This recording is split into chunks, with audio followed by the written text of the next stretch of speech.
Hi, and welcome to this Dittmer Knittery video. My name is Bev, and I'm here today to talk to you about some knitting, some crocheting, some special fibers, and how you might be able to get some of those special fibers. I might spend a minute talking about our community, and then maybe there's something to think about for spring. The first thing I want to show you is knitted. It is knitted from this Lamb's Pride wool and mohair. It is 85% wool and 15% mohair. And this is a brown sheep wool product. And the color is Plum Smoke. I held 2 strands together, and I used, I think, 15 or 17 size needles. And I would have used, I believe, the needles from this set. These are the 15s. Lovely. And these are the 17s. I like using these very large needles. A lot of fun and beautiful color. And this is a set of Knit Picks Options interchangeable needles, mosaic, mixed mosaic set, bulky edition. And of course it came with cords and the key to tighten the cord, and little stoppers on the end if you want to use the cord to hold your stitches. And I do all of those things. I like this set. I have other large needles as well, but I'm pretty sure I used this set to make this bag. I showed you this bag knitted on my January 8th podcast, I believe. On my January 8th video, I think is, and I will link it in the description box below. So you don't have to remember which video it is. You just go to the description box and click on the link where it says previous video where I show the bag, and you'll be able to see it. So here's the bag after it's been hot water felted.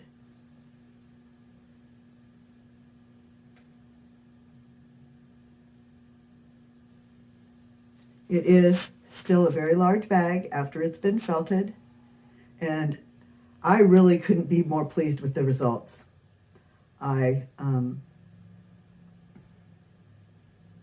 thought that this project was kind of boring because this bag will remain plain. It's not getting embellished in any way.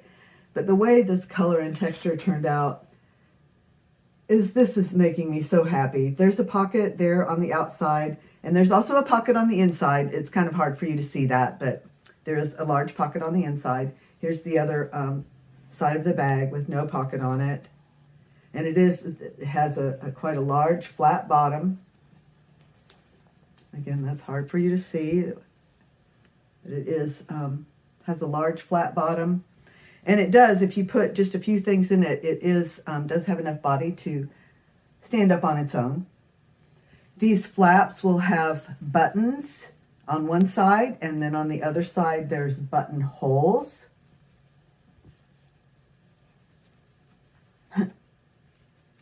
There's 3 button holes. And so then I'll put 3 buttons on this other side, and then it will close, fold it over like so.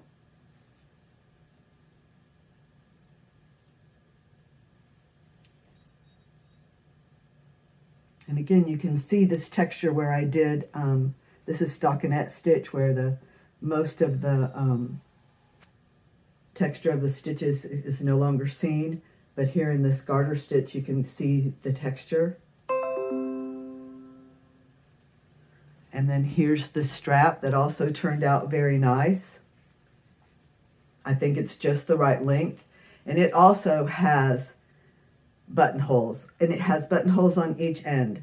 So the bag will have the buttons on it, and this strap then will button onto the bag securely, but it will also be adjustable depending on how many buttons you button it on. So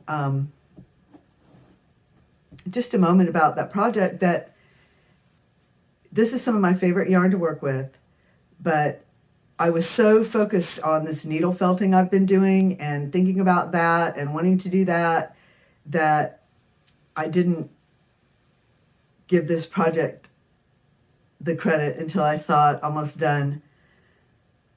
I got a much better result than I was hoping for. I don't know what I was thinking it would be, but I thought it would be ordinary. And instead, I think it turned out special.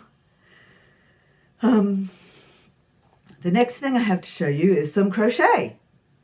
And this is just where I've been practicing, learning some stitches, or practicing stitches that I may have, I think, I used some stitches that are familiar to me to make the basis of some of this. But anyway, this was me learning and practicing some new stitches.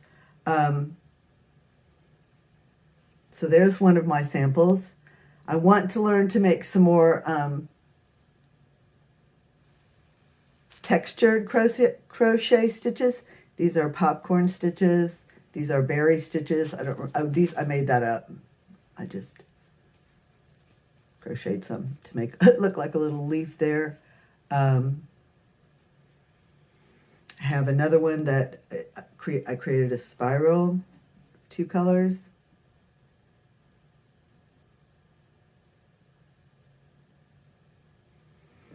And then I created this sample. And none of my ends are woven in because I was just practicing and creating samples and trying new stitches. So this is the box stitch.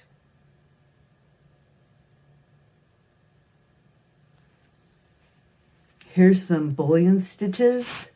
Really took me a few minutes to get the hang of this. I love learning new things, so I kept at it until I started to get something that looked a little bit like the video I was watching to learn the bullion stitch.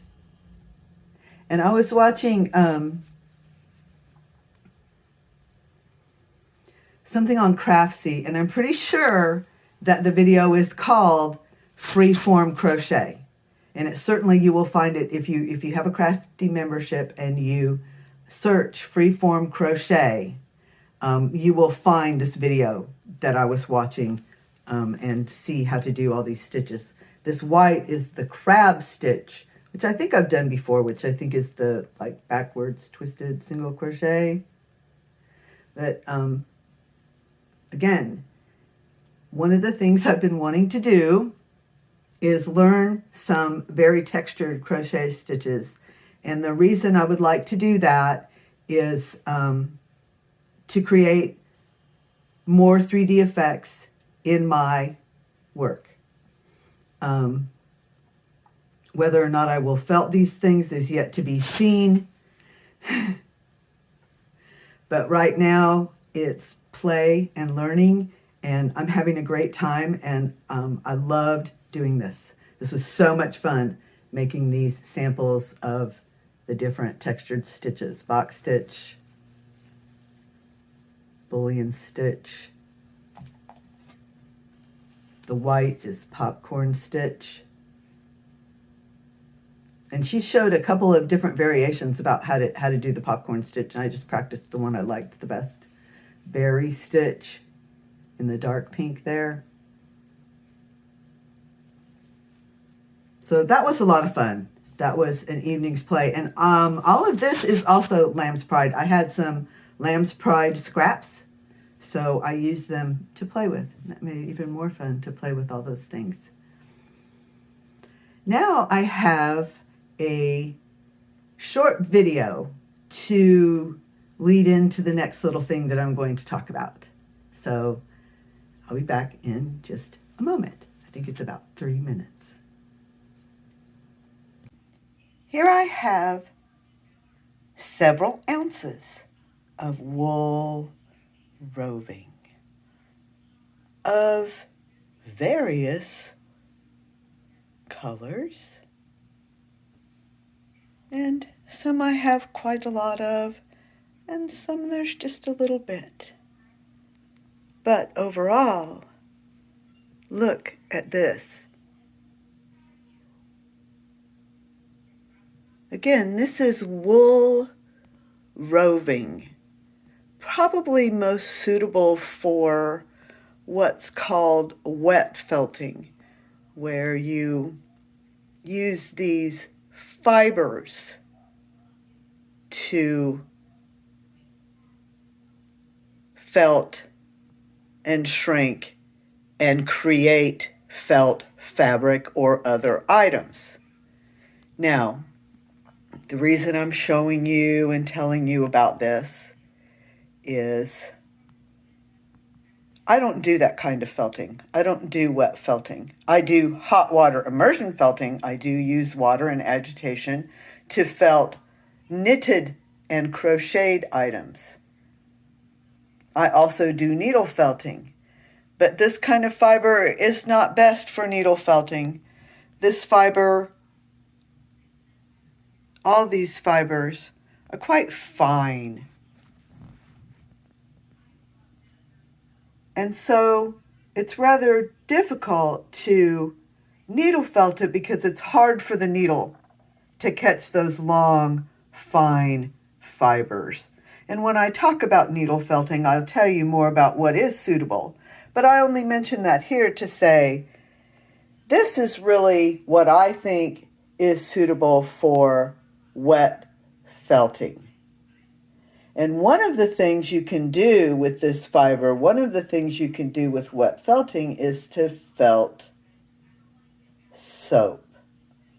Now, if you've been watching Katrina on Mindful Crafts and More, you might have some idea what I'm talking about. And we'll talk more about Katrina and Mindful Crafts and More in just a moment. I wanted you to see these fibers. If you've been watching Katrina at Mindful Crafts and More, and of course, her channel is linked in the description box below. If you've been watching her, you know why I showed that roving, or I hope you know. And there'll be more about that soon. But I wanted to show you what I'm thinking about, what I discovered in my collection of fibers that was actually generously donated to me. I think I won't use these fibers, and if you would be excited to get them, let's talk more about that. Let's see what happens. I also have something coming up for the spring, and that's going to be a collaboration with Kim the Crafty Nomad and some others. I feel like, I've mentioned Kim and Katrina more than once, and I mentioned them here because they're part of what I feel like is my base of support, part of the people who encourage me to get started and who encourage me to continue. And I find the connection with them so fun and valuable and fulfilling that I want to keep connecting with them. And of course, there's also Pricilla of Distinctive Crochet, Setta of Setta's Place, Jeanette of DOY Creations, Pamela's Crochet and Knit Corner. Pamela crochets and knits a bit. And I've mentioned before too, Affordably Geeky. And that's Kim of Affordably Crafty and Ginger of the Yarn Geek.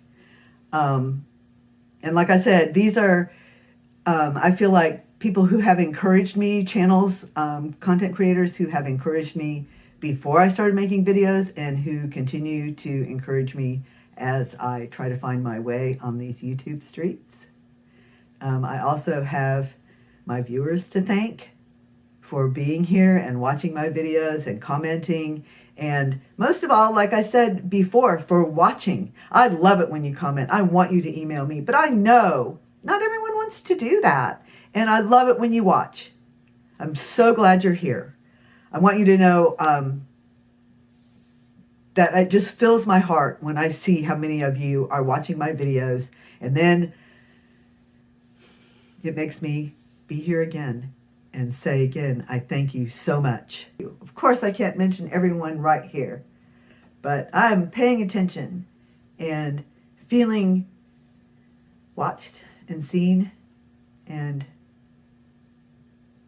enjoying that, because that's why I'm here, is to make these connections,